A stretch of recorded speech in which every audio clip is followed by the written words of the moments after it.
পৃথিবীর যে কোনো বস্তু তোমরা যদি বোঝা না পান বা চেনা না পান এই বস্তুর নাম কি আর এই বস্তুটার কাম কি, তোমরা যদি ফোনের সামনে ধরেন তো ফোনে তোমার কয়া দেবে যে এই বস্তুটার নাম কি আর এই বস্তুটার কাম কি।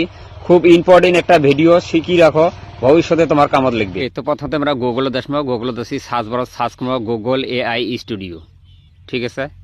তো সার্চ করার সাথে সাথে প্রথম লিঙ্কটা, এই প্রথম লিঙ্কটা ক্লিক করে দিব।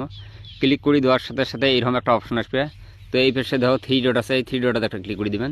3 ডট ক্লিক করে দেওয়ার সাথে সাথে 2 নম্বর অপশনটা স্ট্রিম রিয়েল টাইম, তো এটা ক্লিক করে দিবেন।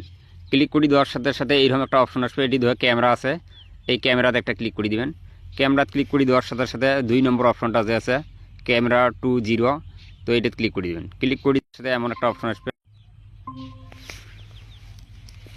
गूगल ये क्या है हिंदी में बताइए।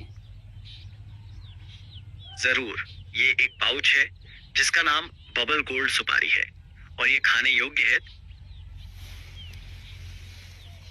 गूगल ये क्या है हिंदी में बताइए। जरूर, ये खेत में उगाई जा रही लहसुन की फसल है। गूगल ये क्या है हिंदी में बताइए। जरूर, ये एक खेत है जिसे जुताई करके तैयार किया गया है। পৃথিবীর যে কোনো বস্তু মোবাইলের সামনে ধরলে কয়া দিবে যে এই বস্তুর নাম কি কাম কি। ভিডিওটা শেয়ার করে রাখি দাও, দিয়ে শিখতে পারবেন।